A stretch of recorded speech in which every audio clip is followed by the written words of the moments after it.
Hello everyone, welcome to a session where we will be doing VAR modeling using Excel sheet. This is in continuation to our previous session where we have discussed about various concepts in VAR theoretically. Today we will be doing that in Excel sheet. So we will be covering historical simulation, Monte Carlo simulation, bootstrapping and delta normal calculations for calculating VAR. So let's quickly start with historical simulation. If you remember, we discussed that historical simulation is the most widely used method to calculate VAR. Probably because it is the simplest, and probably because it takes into account all the correlations etc. within your portfolio, which are theoretically a bit difficult to find out. So what it does is it just takes your returns of your portfolio that has happened in last 1 year or 2 years, 3 years, 5 years, arrange it in order and find out which have been your worst 5% days. In case you are using 95% VAR, in case you are using 99% VAR, it finds out what are your worst 1% days. Let's see. So a function, as of now, just ignore this part. We'll probably hide this, and we will let me enlarge this a bit so that it's easy for you to read this. Okay, before we start, I'll just give you a small overview of this function. Rand between, let's say, upper bound is 100 and lower bound is 100 and upper bound is 200. So what this function rand between does is it gives you a random value between the two values that you have specified. So in this case I have specified 100 and 200, so it will give me any random value between 100 and 200. If I again use this, it will give me another random value, again another random value, another random value between 100 and 200 only. Now what it does is it really helps you generate a data set for doing VAR modeling. If you don't want to use dummy data, you can simply go to sites like Google Finance or Yahoo Finance and download the historical data for one of the stocks and then calculate VAR on those actual values. But since we are not concerned with calculating VAR for a particular stock or a particular portfolio, what we are concerned is with understanding the concept and having a look at them in real world, how they behave in real world. So what I have done is I have generated 200 sample values using rand between function. Now if I have to calculate return, I am using ln current day price divided by previous day price. This gives me continuous return. If you want to do it other way, you want to have a discrete return, you can simply subtract it and then calculate it as well. So it would be current day minus previous day divided by previous day. But let's do continuous returns because that's more accurate in a way. So what we have done is for those 200 sample points, we have calculated the returns or continuous returns. Now you can simply, what you can do is you can take this data, sort it in order, and then find out which has been your 5 5% worst days, or you can simply use the Excel formula to tell us which is your that point which defines 5% of worst day. So formula here is percentile. You give them the values from which you want to find. So C4 to C202 is basically list of all the returns that has happened on that portfolio, and it will give you which has been the fifth worst or 5% worst day or 5% worst return on a day.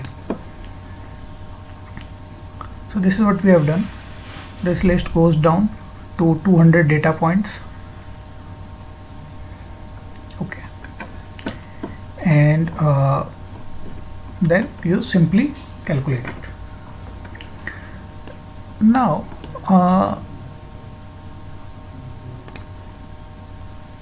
what we have understood is that there is a delta normal method which gives a simple way to calculate returns based on your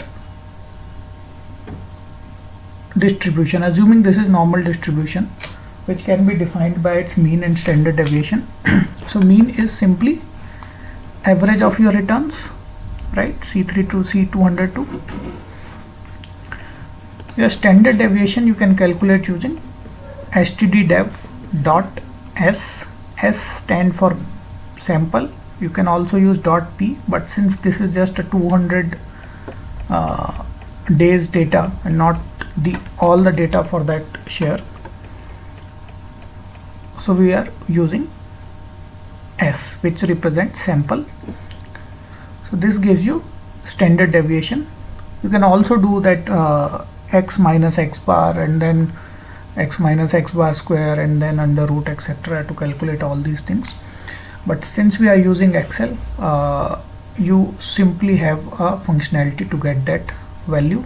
You just need to call the right function, and that's typically a feature of all the analytical tools. You won't have to calculate these small things. Functions would be available for you to directly get the values of these items. And now what you do is simply use the formula, which is mu plus z sigma, and you get the value. Okay, now negative sign here represent loss, and here it is loss anyways. So signage does not matter that much since we are only talking about losses here. So if you see, these two numbers in absolute terms are very close, which is also the expectation, because ultimately both are ways to calculate your VAR. Your delta normal is basically your theoretical way of calculating VAR, and your historical simulation is your analytical way of calculating the VAR. So ideally your theoretical number should be very similar to analytical number, but here you will see some difference, and that difference is basically because we have used only a sample size of 200. If we had a sample size of, let's say, 2 instead of 200 we had 200,000, then this number would have been even closer. Now there's one more concept that we have previously gone through, is expected shortfall. So what you do in expected shortfall, it basically says, so this VAR basically says that if my portfolio size is 100, then the worst possible return with a 95% confidence, or basically what I'm saying is that I'm 95% confident that my portfolio value will not go beyond 72.74 tomorrow, because this is 1 day VAR we are calculating.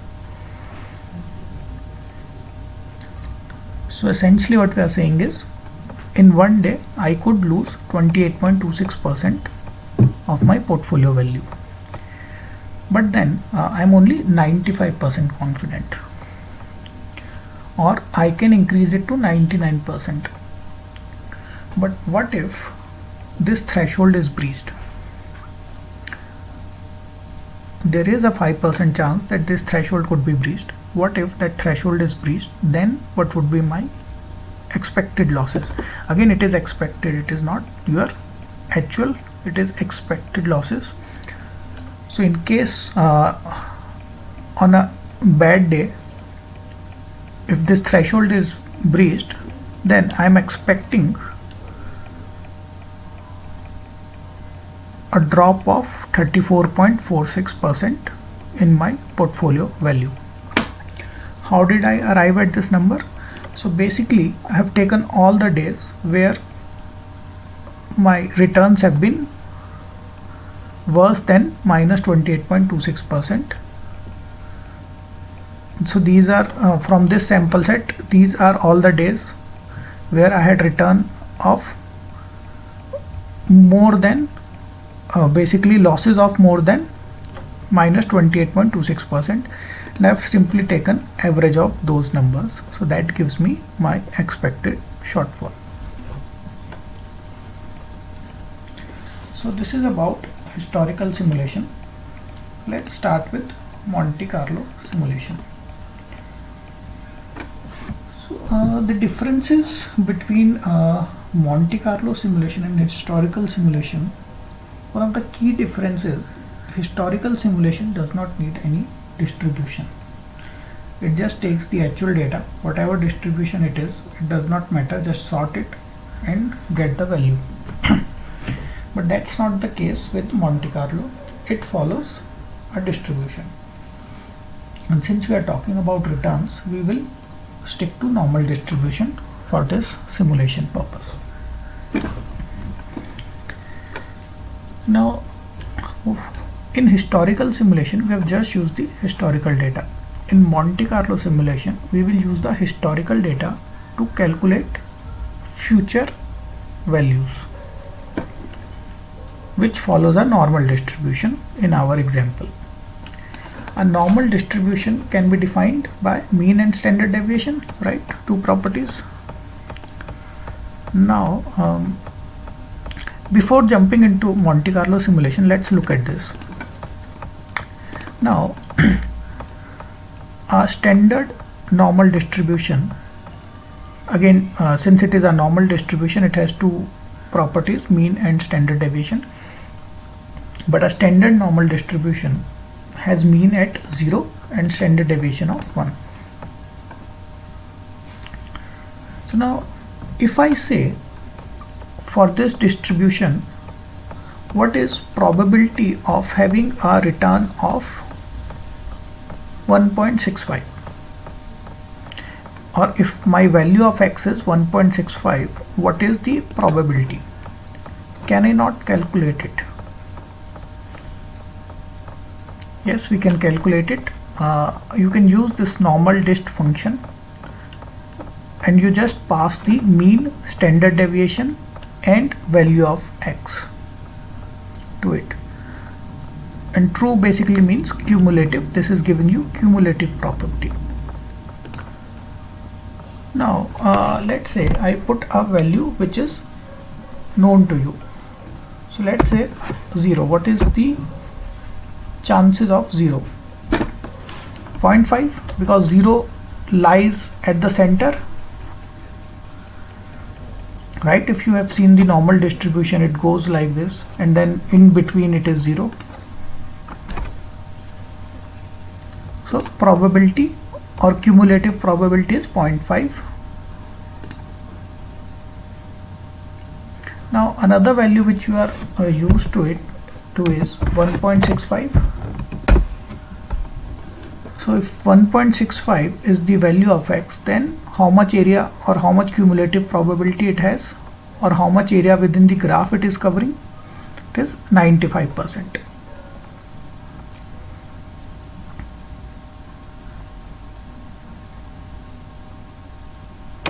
Okay, let me use a very rough drawing to show you this.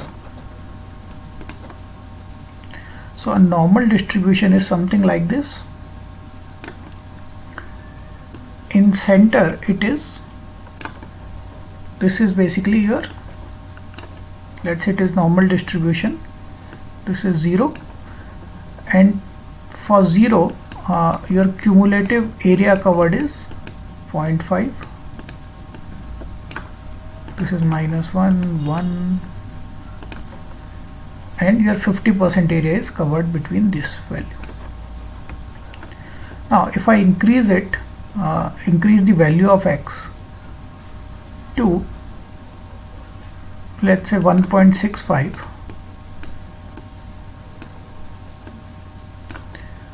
the area covered would be, your cumulative area covered would be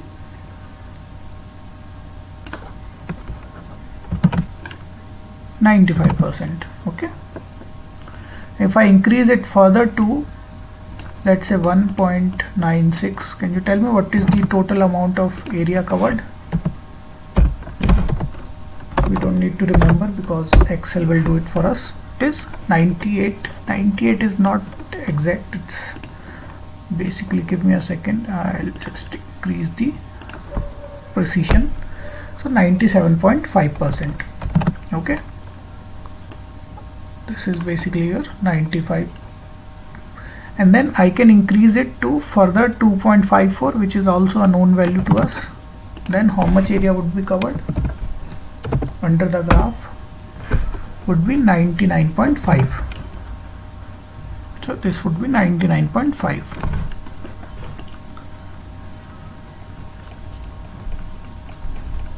okay, now what we are trying to do in Monte Carlo simulation is reverse of this. So basically we have so I'll just correct this.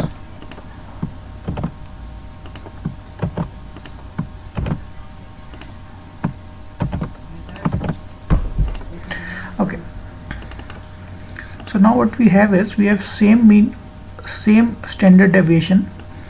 What we are trying to do is randomly generate probabilities and find out what could be the return. How you do it? By using norms inverse function. Here we were using norms distribution, so just inverse it, norms inverse, and you just pass on the mean, standard deviation and probability. Sorry. So how do we generate random probabilities? So basically what you do is you use this Excel function which is called as RAND. So what it does is, it does similar job as rand between, but here it will generate numbers only between 0 and 1. It does not allow you to specify lower and upper bound. Here lower bound is 0 and upper bound is 1 by default. Okay, and every time you hit enter or press F9, it will refresh and give you another random value. So if I again press enter, I'll press enter, it gives me another value. So now what do we have here? I've used this rand function. In this rand function, with help of this rand function, I have generated 200 data points. Okay, if you see, there are around 200 data points, in fact exact 200 data points.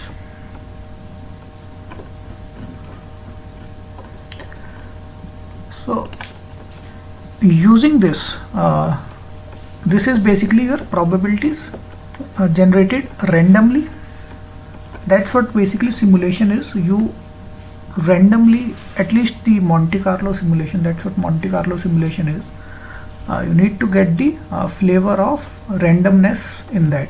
It randomly generates tons of scenarios, and then you calculate your var based on that.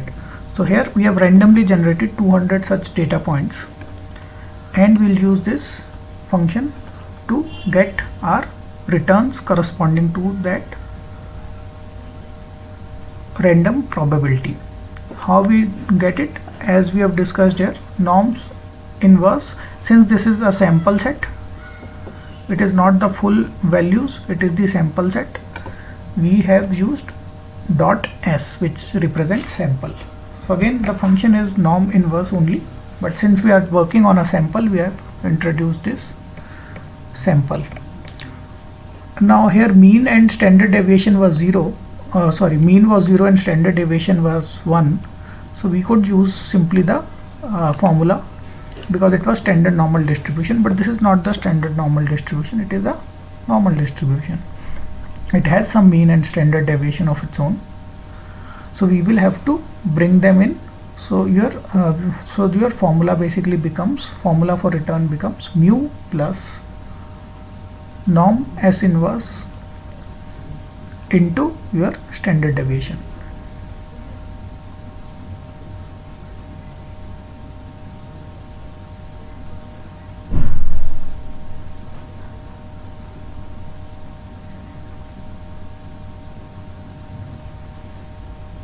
Right, and then we just simply copy it to 200 points. We will get random returns based on historical returns. So how we have incorporated historical data in this future returns? These returns, these probabilities are random, but your mean and standard deviation are defined by your historical data. So that's why we say we are generating future values based on the historical values. So what you do is, you again use the same formula, percentile, you put in all the data points, all the returns basically, and ask Excel to give the fifth worst return here, or 5% worst return here. Now this is only the one simulation. For Monte Carlo to be successful, it needs to run this simulation at least 100,000 times, 200,000 times, and so on and so forth. So what happens in real firms is they connect 5 to 10 servers based on the number of simulations they want to have, and then they run this Monte Carlo simulation. But since we are doing in Excel sheet, we'll do it for 5 simulations. So this is first simulation. What we can do is, we can keep a track of its value. So on first run, I have got minus 30%. In second run, I'll just do another copy. As soon as I do a copy, it refreshes.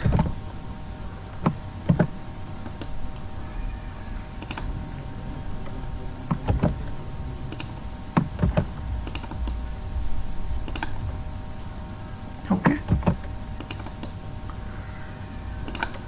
Now Excel also provides you a way to do this using data tables, but since I'm using an online version of Excel, I don't have that data pack enabled here. As part of cost saving, we are doing this. So what I do is, I'll just list down some simulation value or the results from some of the simulations, and what we do is we just calculate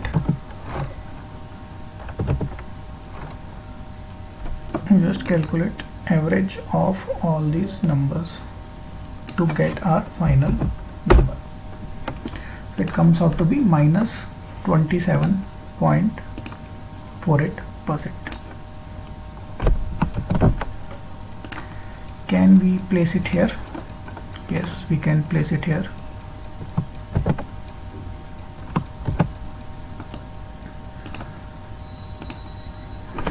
this is from Monte Carlo.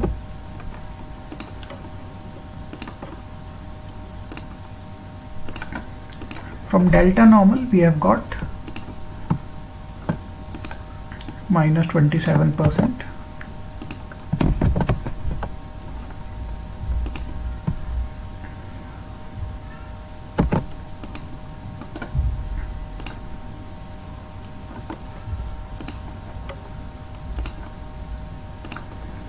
Okay, so now we have results of all the simulation. From historical simulation we have got minus 28.26% as potential loss, or you can say a 95% VAR is minus 28.26%. From delta normal it is 27%, from Monte Carlo it is again 27.48. You can see all these are very similar. It's just the absolute value that is defining it. So if you want, we can take the absolute values of it. It is coming very close to it.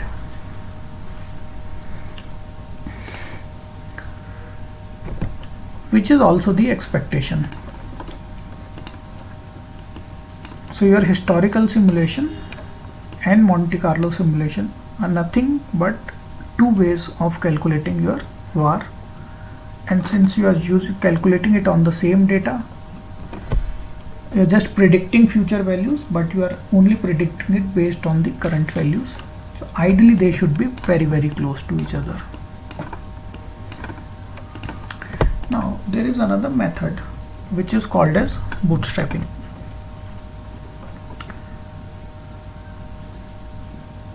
So in bootstrapping what you do is, so assume you have a recent portfolio which has just, let's say, 100 days worth of data, historical data,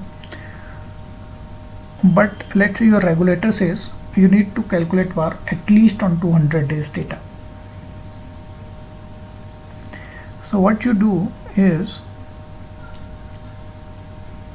you generate values based on whatever infrastructure or whatever values you already have. That's what exactly what bootstrapping means.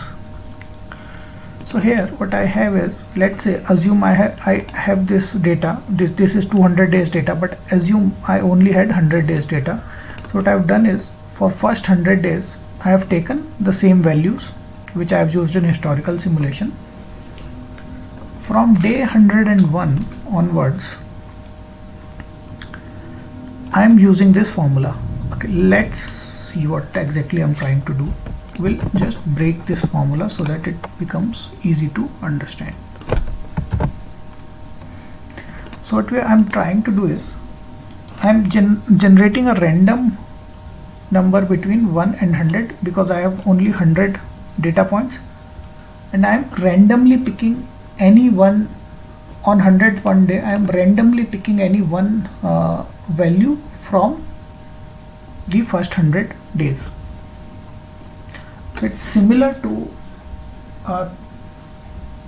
typical questions that you have always done in probability, where you say that I have 9 blue balls, 3 green balls, 2 yellow balls.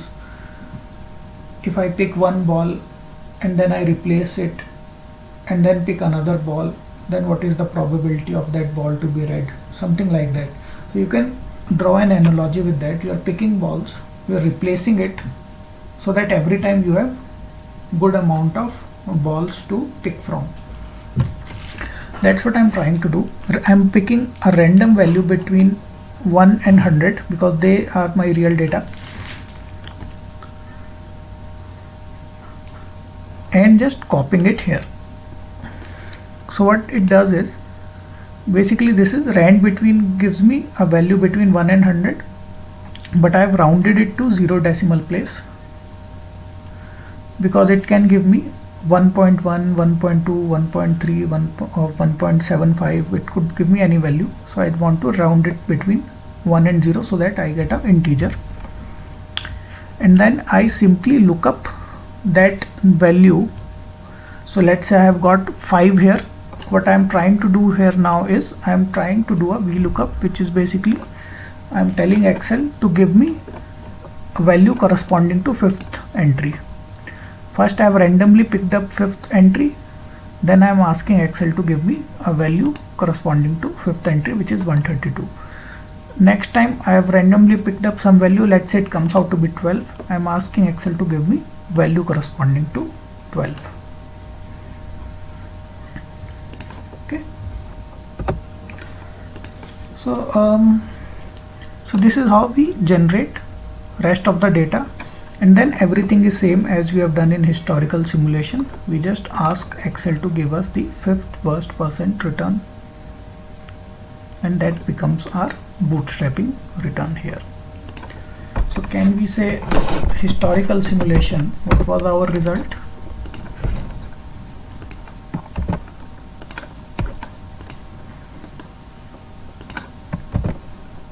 Minus 28.26%. From Monte Carlo simulation, what was our result?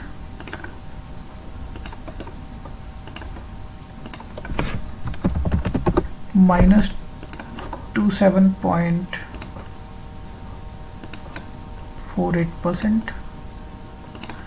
And from bootstrapping, what is our result? This value keeps on changing, so as you keep pressing enter on any of the cell, this will keep on changing, because after 100 it is again random number, so it keeps on generating random numbers, so numbers changes. So as of now, let's pick this value. Again, it's not the same thing. Again, you have to do similar to what we have done on Monte Carlo. So just keep on either you create a data table, you can download or you don't need to download, you just need to activate your data analysis pack and use data table and tell it to keep storing. What it will do is it will keep storing these values as it continues to change. So instead of doing it manually, what you can do is you can tell Excel, you can just keep pressing enter and it will continue to write these values in that data table.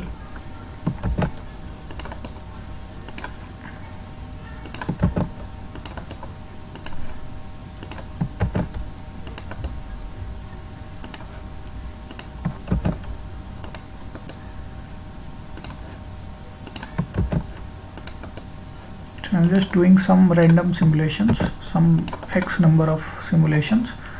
Again, ideal in real world, these has to be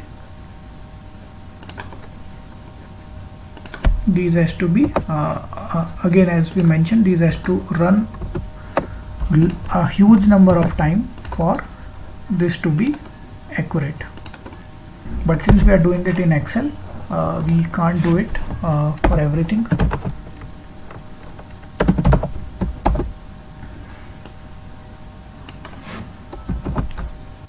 Otherwise Excel will crash. So what we do is we just manually create few simulations to show you what exactly we mean by a simulation. Okay, so now you see from all the three simulations we have number almost similar. If my number of simulations and the sample size been very large, these three values would have been almost an exact match. Even with small data set and very small number of simulations, these numbers are still very close to each other, which is expected because all these three are ways to calculate VAR.